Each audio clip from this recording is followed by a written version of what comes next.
to me, talk to me. None of the things you say, talk to me in your own special way. That's right. Welcome, New Mexico, around the country and around the world, if you're listening.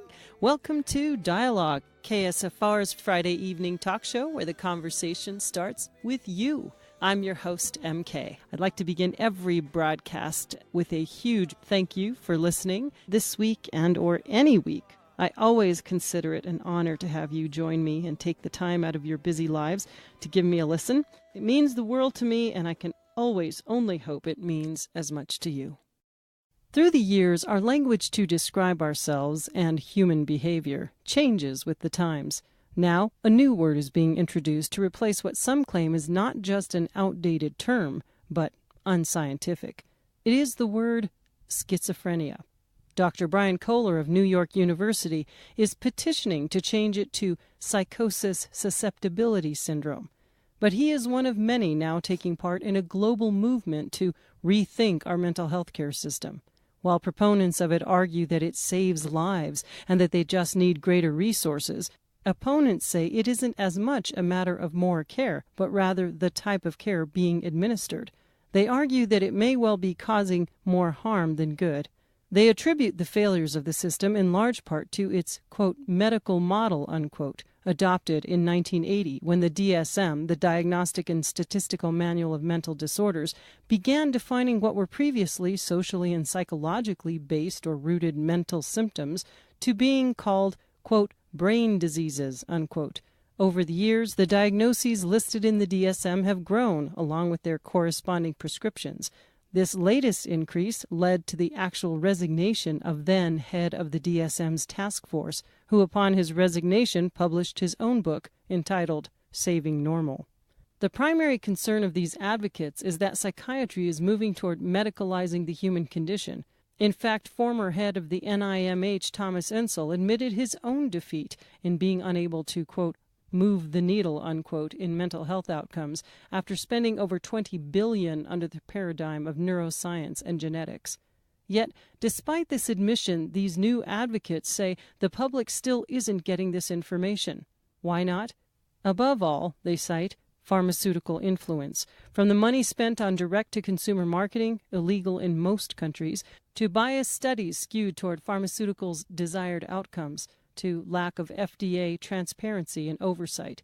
They say it is putting public interest in jeopardy. Their primary concern? The now millions of children being put on what they say are strong and even addictive pharmaceutical drugs at increasingly younger ages. They also argue that the stigma and shame often associated with these so-called mental disorders renders it a taboo topic. A group of sociologists and advocates within this movement joined forces and dedicated years to studying the subject. They say their research now shows that the term, quote, mental illness, unquote, is in and of itself a social construct, not scientific fact. Its primary function, that of social control. They argue that the manner in which mental health services are administered is not just a public health issue, but more importantly, one in which civil rights are being violated, and they reveal exactly how in their acclaimed book, entitled Mad Science, Psychiatric Coercion, Diagnosis, and Drugs. As sociologists, they examine the role that each of these elements play in the larger historical and societal context. In fact, they refer to the entire mental health care system as the biomedical industrial complex.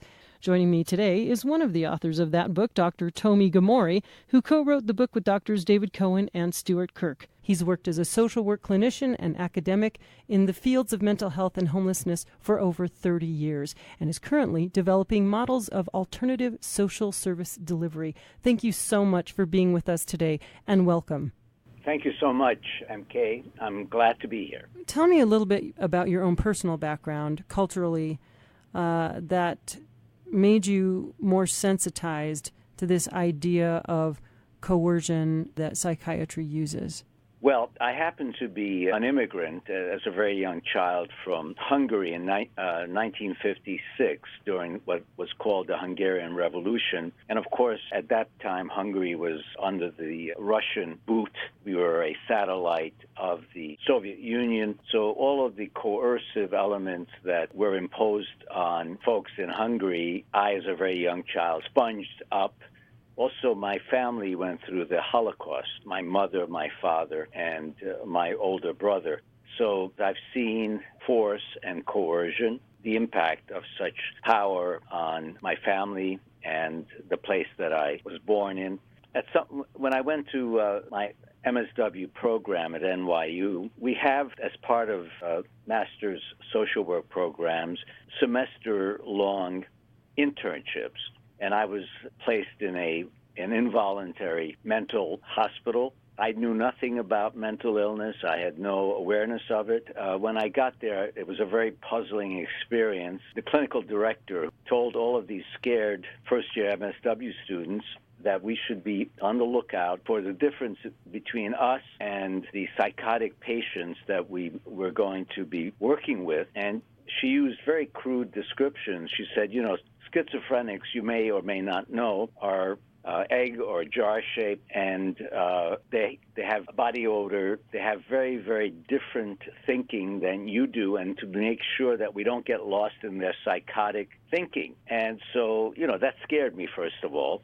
All very peculiar, descriptions of people. What happened was that as I started talking to these patients, I got very nervous because I actually understood what they were saying to me. Yeah. And so I got scared, like I was now lost in their delusional world. And so this was all very, very troubling for me until in my psychopathology class, I was introduced to Thomas Sass. He wrote an article which then became a very, very famous book called The Myth of Mental Illness. Reading that article clarified almost everything. It was the beginning of my full understanding of what this notion of mental illness really was about. And so he was a key element in my education. He wrote more than 30 books, and he is, I think, the key 20th century psychiatric or mental health thinker. He called those problems that we call mental illness problems in living. And so that creates an entirely different sensibility. Can you tell us a little bit more about his theories, and for those who don't know about him, and what he believed about quote-unquote mental illness and the issues of coercion? He finished first in his medical class, so he's an incredibly sophisticated and intelligent man. He knew at age 15 that mental illness was nonsense, and he deliberately became a psychiatrist in order to undermine psychiatry. The idea that severe disturbances or the minor disturbances that people experience personally are not disease entities, not illnesses in that medical sense. And his books really attack what's called the medical model of psychiatry, and he does it by referencing what a true medical disease is compared to how psychiatry uses that term. He is a logical analyst. And help us make that distinction. What is the distinction for people who don't know? Because at this point, most people believe in mental illness. They believe it's an actual medical condition. Right. If you were to look at the medical definition of disease, there are things called signs and symptoms. Symptoms are subjective experiences that are reported or behaviors that others see. Those are both subjective. There are interpretations either by assessor or the diagnostician or the claims made by a person themselves. When you go to a doctor, you describe what you're feeling. In order to confirm or refute what you're reporting, they do objective tests. They take blood, x-rays, EKGs. Signs are the objective scientific corroboration or refutation of what a person reports. So you can have a headache, but those can be caused by many, many different things. Just those self-reports don't really tell us what you may be having, And of course, we can't leave out the possibility that someone is making false claims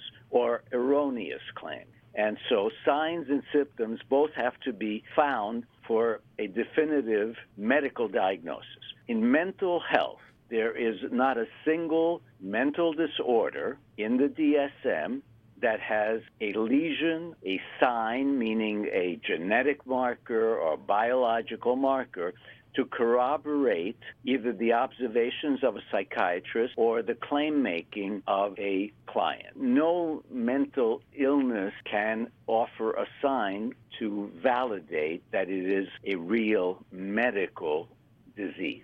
This is conventionally admitted by the National Institute of Mental Health, so it's not just a provocative, radical claim. There are no replicable study that's ever demonstrated chemical imbalance. There is no conventional psychiatric researcher that would claim that there is such thing as a chemical imbalance causing depression. This is a lack of scientific understanding that's marketed by a psychiatric system that has other agendas. The result of things like antipsychotics actually create brain damage, neurological disorders like tardive dyskinesia and other movement disorders. How you describe something shapes the way we think about it. So there is no such thing as a side effect. That's a convention of propaganda to shape the way we want to think about the drug that's being prescribed. So antipsychotics have many, many adverse effects, really. So it's not only traumatic in a psychological way, but people become brain damaged, which is an enormously traumatic experience. Those are not, because they're crazy. It's because of the impact of the antipsychotic, so-called antipsychotic. These used to be called major tranquilizers. When there was a more honest psychiatric discussion in the 50s and 60s. And, you can look at the literature. In fact, the DSM has an entire chapter on what they call medication-induced movement disorders and other adverse effects of medication. It's not a mystery. They declare that these things that they prescribe have these terribly harmful effects. And they ethically, I guess, felt that they actually have to put it into the manual. No one talks about this. Have you ever heard a psychiatrist, when they're talking about the DSM, talk about that chapter? No. No, but it's there. So in other words, what I'm talking about, both in research and the DSM, is available to anyone. It's just that we haven't promoted good critical thinking among the citizens of the United States. But the problem is that if you're being reassured by very, very problematic criteria, you may be going down a very, very troubling road, perhaps using a very powerful psychotropic medication that has very, very serious adverse effects.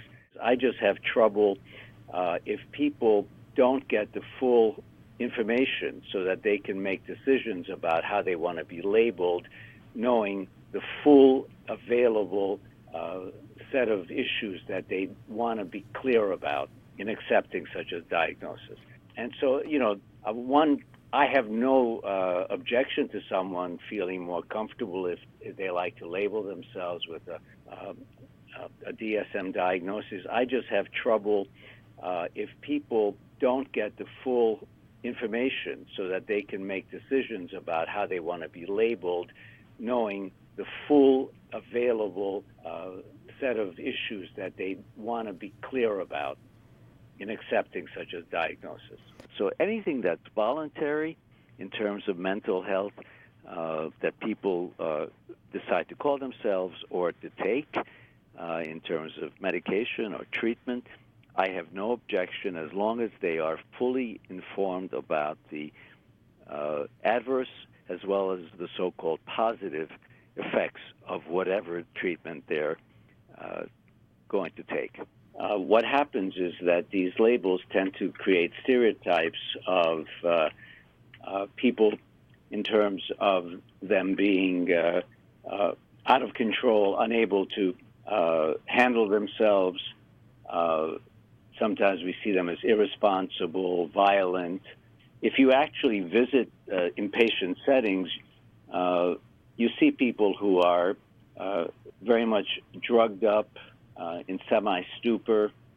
There isn't a great deal of what one would call treatment taking place in involuntary settings. Rather, if you were to look at the intermingling of the government through the Federal Drug Administration, the very, very powerful and wealthy pharmaceutical companies, and the psychiatrists who are paid tens and hundreds of thousands of dollars to promote various psychoactive chemicals, which they call medication. But I don't want to fall into that false terminology. These are just psychoactive chemicals, just like cocaine and just like all the other illegal substances. They're just psychoactive. Some we deem legal and some we deem illegal, and sometimes they change their identities. Things that used to be illegal,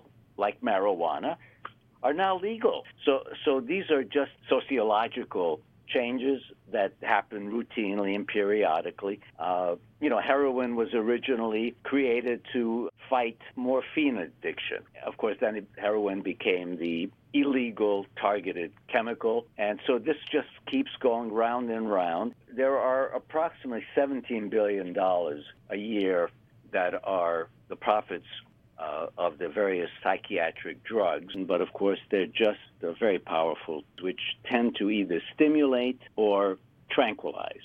And the pharmaceutical industry is very tied into the economic aspect of the approved drugs, and to make sure that it is coming from them and they are marketing it to people as the appropriate psychoactive chemicals versus those others, which have identical impact. Really, there are only two sorts of psychiatric medications, uppers and downers.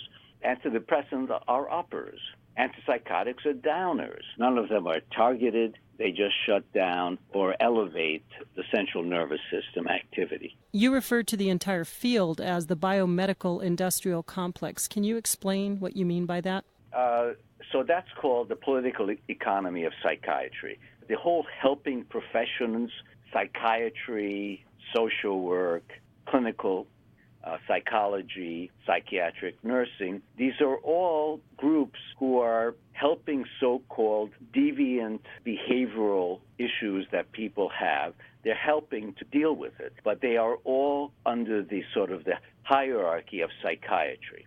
And you referred to this also as a construct, as a societal construct for profit. From my perspective, these folks are being isolated, separated, and controlled away from the general population. There's no question coercion has always been associated with psychiatry. In fact, it's the only so-called medical profession that has police power to lock people up if they don't want to cooperate with the requests or the demands of doctors. For example, if you're a heart patient and your cardiologist tells you that it's essential, it's life and death for you to take your heart medication, and you just say, well, thanks for letting me know, doc, but I don't wish to, and you walk out of the office, there's nothing that the cardiologist can do to force you to take the medication. Only psychiatrists have that power. So this is a very specific, unique social control technology that only they can use.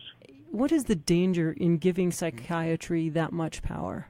Well, the whole problem in psychiatric practice is the involuntary aspect of it. That is, when you force people against their will to take very powerful drugs or to be locked up in what I call prisons, what we call inpatient hospitals. In a democratic society, there's no other authority that can do that outside of the police.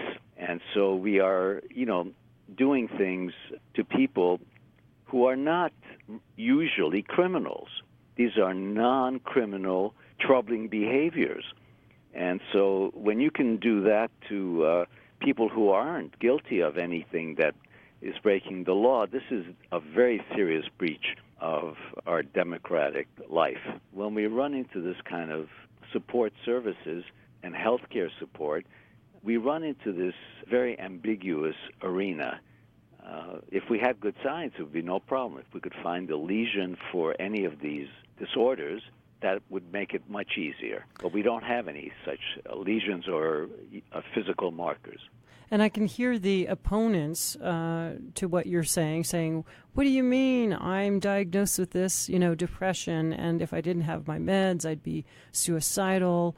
How on earth can you say this isn't real? How do you respond to that? Well, so no one's questioning the mood state experience of being depressed and feeling like you want to take your life. Those are very real and need to be responded to. The only thing that's being questioned is the idea that it's a disease process. So no one's arguing those experiences aren't real. The idea about self-harm is a curious one. Who has the right to define how people choose to live their lives? I mean, the arrogance of psychiatry to think that they know better than the people who are making these choices, that the life should be sustained, is kind of strange. I mean, especially when you know that psychiatry cannot predict suicide nor prevent it. That's what the science says. In fact, the vast majority of people who come in front of psychiatrists and are thought to be suicidal don't kill themselves. The overwhelming majority. In fact, a lot of literature suggests that people who are hospitalized then can act very normal, because that's the only way you can get out of an inpatient setting, is that a psychiatrist has to evaluate you as no longer a threat. They then go out, and within 30 days or so, many of them kill themselves. You really argue that it's a civil rights issue on some level. Can you expound on that?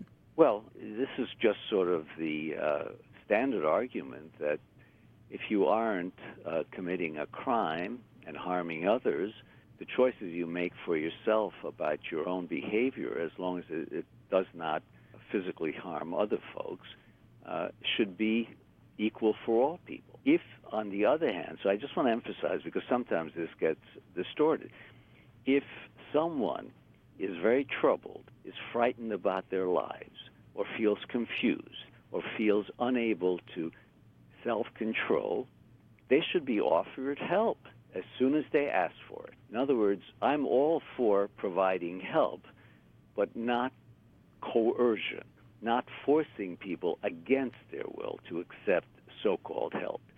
So I just want to make sure that that's clear. I'm all for offering the opportunity for people to get help. And so that's a very important element of discussion that sometimes gets a little obscured because it's portrayed, like the critics are cruel and heartless. Not at all. It's what I do all the time, is to offer help to people who want it and are willing to accept it. It's the problem where the person has no desire to get so-called help, but is then forced against their will to take these very powerful drugs and to be locked up. Trauma, you can imagine being locked up against your will and forced to take drugs that make you feel terribly strange and unable to really function well. As a result, to get neurological disorders. I mentioned tardive dyskinesia. That's the classic permanent brain damage that results from 6 months or longer treatment of antipsychotics. These are terrible things. And we need to take a break. We're speaking with Tomi Gomory, co-author of Mad Science, Psychiatric Coercion, Diagnosis, and Drugs. We'll be back after these short messages.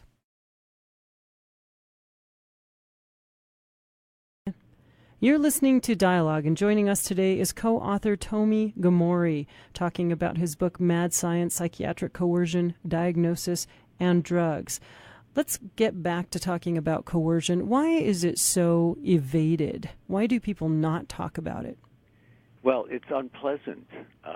None of us like to think ourselves as people who go around forcing other people to do things that we want them to do, but they don't.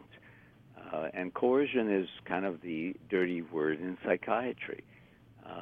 It goes against all the understandings of what doctors are supposed to be doing, and that is to help relieve people's complaints and illnesses, not to force them into involuntary situations.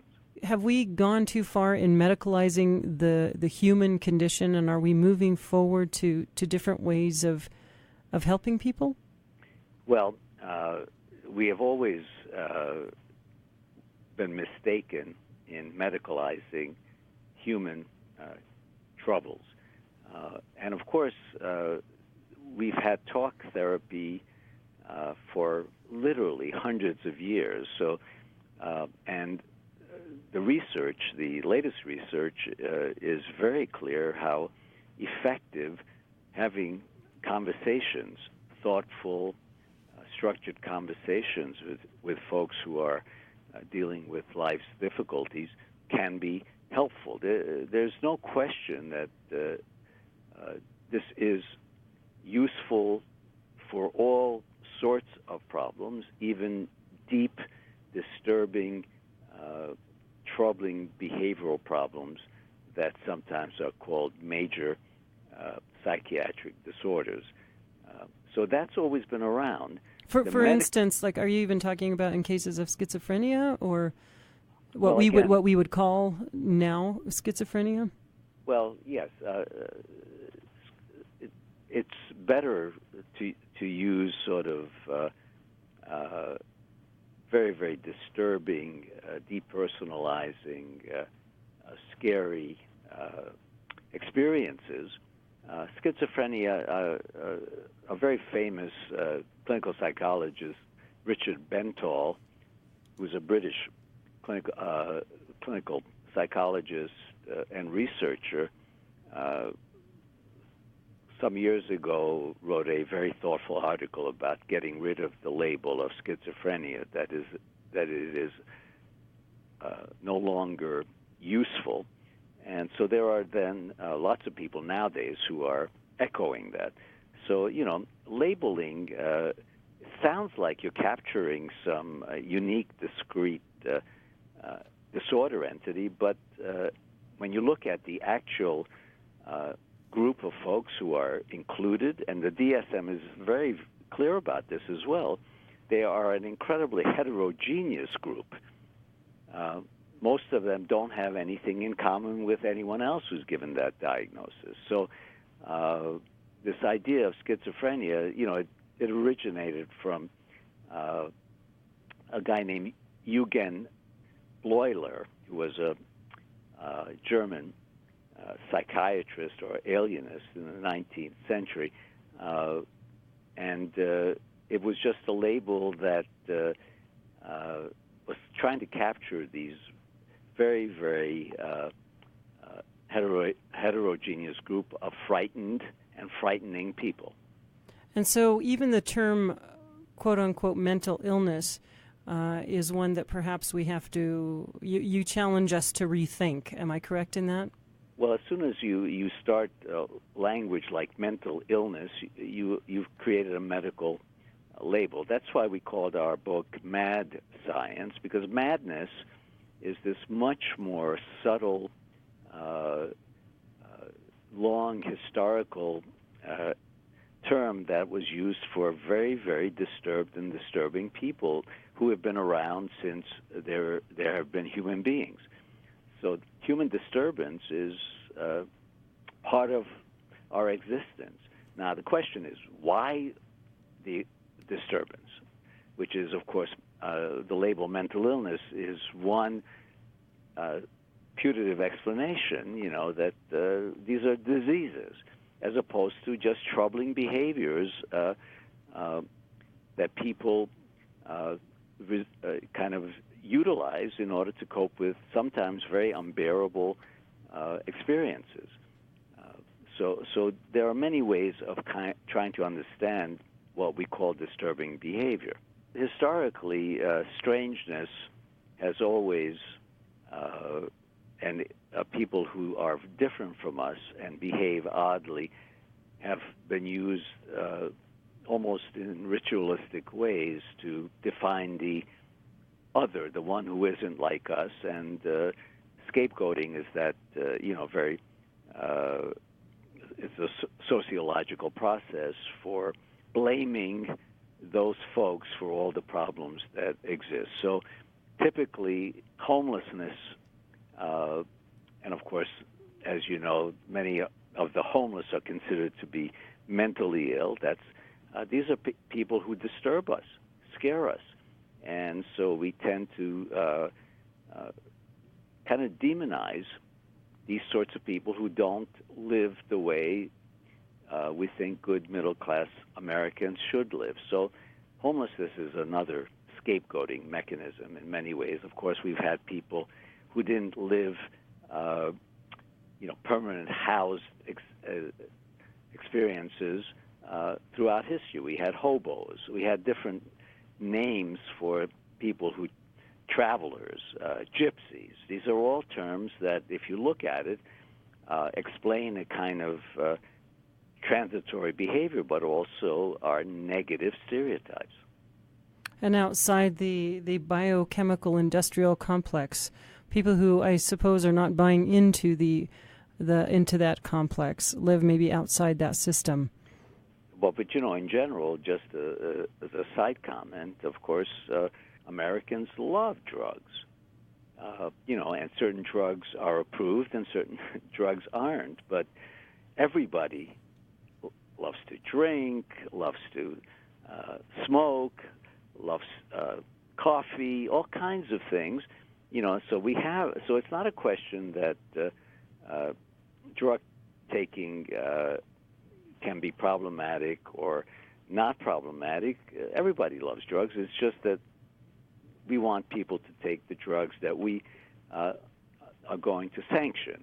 And we don't want them to take drugs that we don't sanction. This is the classic drug war issue, which then also, in many ways, connects to the mental health system itself.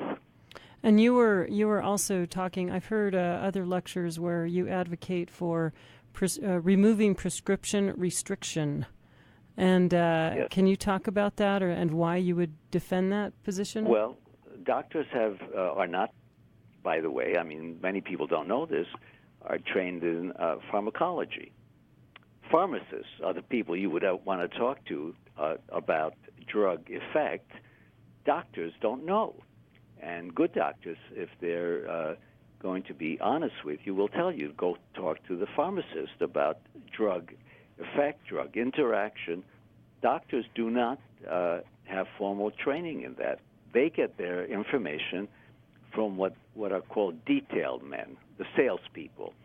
And we spend well over $60,000 a year per physician, not just psychiatry, per physician, to influence them to use certain drug companies' drugs. So I find that they have absolutely no privilege in having the right to restrict drug access for adults. I think this is a terrible violation of individual rights. And, of course, this is clear by the fact that many drugs that used to be prescription drugs are now over-the-counter, clearly showing how many of these drugs have absolutely... you can choose drugs, you can read labels. There's nothing extra that a doctor can add to your ability as an informed layperson to make a good decision about what chemicals to put in your body. Now, how about when it comes to children having access? I think that from my perspective, well-informed parents should be the appropriate authority for offering drugs to their children. Do you think that jailing people, the psychiatric part of why we use the psychiatric system is because it is more effective than the jail system, or is the jail system, would you consider that a more effective means of dealing with disturbing behavior, as you call it? Well, it's not just disturbing. Violent behavior is what I'm talking about. Criminal activity. Right. Someone who is disturbing shouldn't be locked up unless they hurt someone else. So that's the separation. I don't think the criminal justice system is the place to help people who are feeling very troubled and are looking for help. And of course, there are times, and this may sound even more radical, is that sometimes just because someone is a little odd is not a opportunity to do something to that person. I think in our current environment, we don't have as much acceptance of odd behavior as perhaps we did 150, 200 years ago. We are so focused on proper or improper behavior, except for the most recent of times, that we are now jumping on even slightly deviant behavior as something that we need to be attentive to. Why do you think that is? We are much less independent-minded than we used to be. We are much more conventional than we used to be. We don't allow risk-taking. Risk-taking is now considered to be a bad idea. But of course, without taking risk, you never innovate. So these are just we have been training people in the United States for sure, and perhaps in other places, to be conventional, obedient, nice citizens. I'm sorry. Would you go so far as to say that the psychiatric system or mental health care paradigm model right now is a form of indoctrination, social indoctrination, to help us conform and sort of cooperate with the existing program? Well, there's no question that psychiatry is the social support system of the sort of governmental infrastructure. Government and politics wants well-behaved, obedient citizens. And so deviance or disagreement, which is, of course, the sine qua non of a critical thinking population, is not really wanted. We want people to follow orders. And so, yes, I think psychiatry in many ways is part and parcel to that system. Just take a look at our educational system, where our kids are told, to raise their hands if they have to go to the bathroom. Be very obedient to teachers. I always recommend, I'm a teacher, that you should not obey any teacher unless there's good reason. They've demonstrated their ability to be caring, good educators. If not, there's no reason to obey someone just because they have some title. And, of course, this is sort of antithetical to our sort of conventional system of appropriate behavior. If, in fact, this is a violation of human rights, as you propose, how do we combat that as citizens? I think we have to take back some of our personal responsibility for participants in society. We have a lot of entitlements that we seem to think we deserve, but when it means stepping up to the plate and being responsible, we tend kind of to look to authorities rather than ourselves to be the responsible group. I mean, parents, I think, have been socialized in thinking experts are the people to go to when kids are having problems, as opposed to looking at parental authority as a way to manage children. In other words, all these mental disorders, ADHD, for example, is generally considered to be, essentially a disobedient, hyperactive child. And we just throw our hands up because our kids are perhaps needing some more useful stimulation than they are able to get currently, and we say we just don't know how to control them. And these are long-term issues. I think we've been giving up more and more responsibilities as individuals in our society to care for others in society, and assuming that government should be the answer to all of these issues. Really, the two important things are that you never coerce and you respect individual rights, which I think are not such awful things to actually hold as fundamental beliefs as you engage in the world. And I think we could use a lot more of that than we have in our current environment. And the medical model, of course, is one that doesn't respect very much that, but imposes this sort of coercive infrastructure on human behavior by defining it as illness, as things that people cannot make a difference by taking some responsibility, that sort of thing. I mean, this is a complicated question, but loosely speaking, that would be kind of how I would see it. Do you think we're moving in that direction in terms of this movement that's this rethinking psychiatry movement? Do you think that is going to help take the mental health paradigm into one that claims more responsibility? Well, the whole idea of recovery, I mean, there are many meanings of that, but in sort of the latest versions, that people themselves are in charge of their so-called mental health and that they can recover from whatever the disturbances were. So my ideas, our ideas, actually fit very nicely into the idea that you can recover your so-called mental health, that you can become a so-called normalized person. There's no magic involved. There's no necessarily drugs that will transform your brain circuits, but that you can become a more responsible human being who can make perhaps more thoughtful choices about behavior, and that you can actually change your behavior from one sort of approach to another. So I think some of that is going on. It's too early to say, to be honest.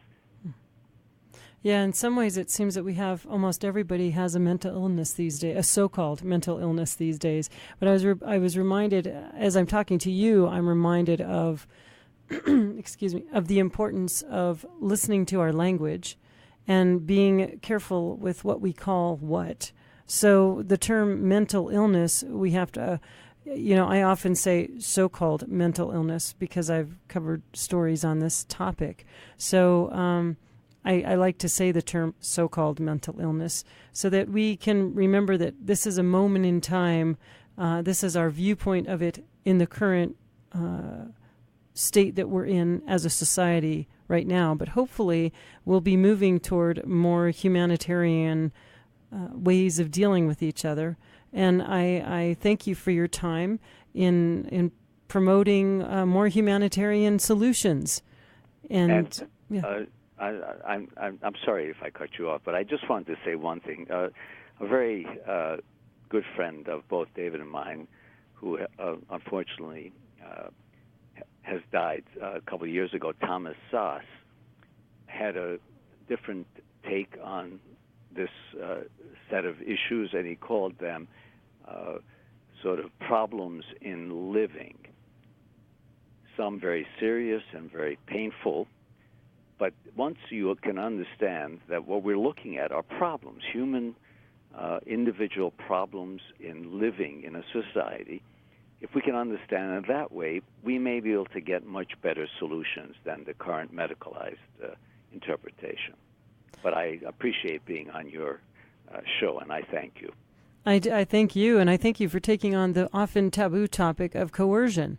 Until we begin to talk about it, nothing will change. And also, a lot of things happen behind closed doors in the name of coercion that it leaves people vulnerable to having their civil rights violated, to being assaulted, to being abused or violated.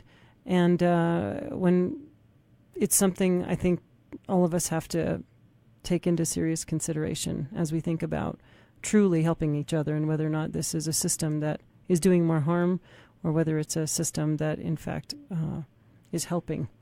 You know, when I had David Cohen on in part 1 of this series, we were talking about the idea that why do we coerce, that we all coerce. It's a human behavior that we all are guilty of at times. He says, I coerce my children, I coerce my students. You know, we try to manipulate someone to our advantage.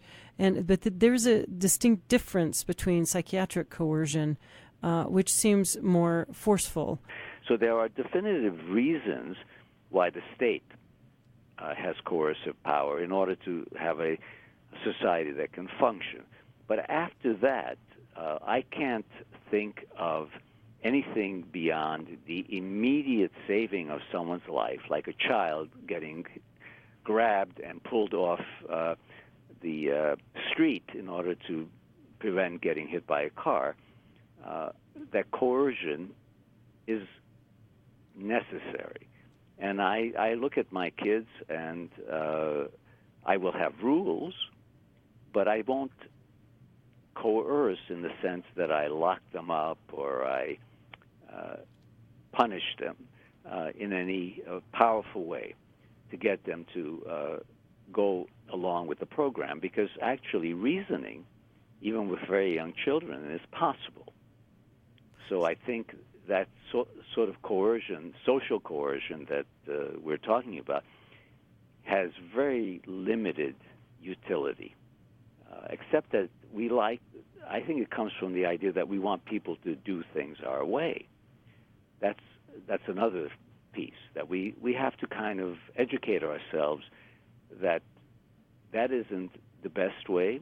You engage people in, I think, thoughtful dialogue, and you try to convince them but not coerce them. Yeah, in fact, you even talked about therapy. I listened to an interview with you where you said something about how you'd gone into therapy, but you don't even call it therapy, you call it education, because That's it's right. about learning about oneself. Well, that's the whole point.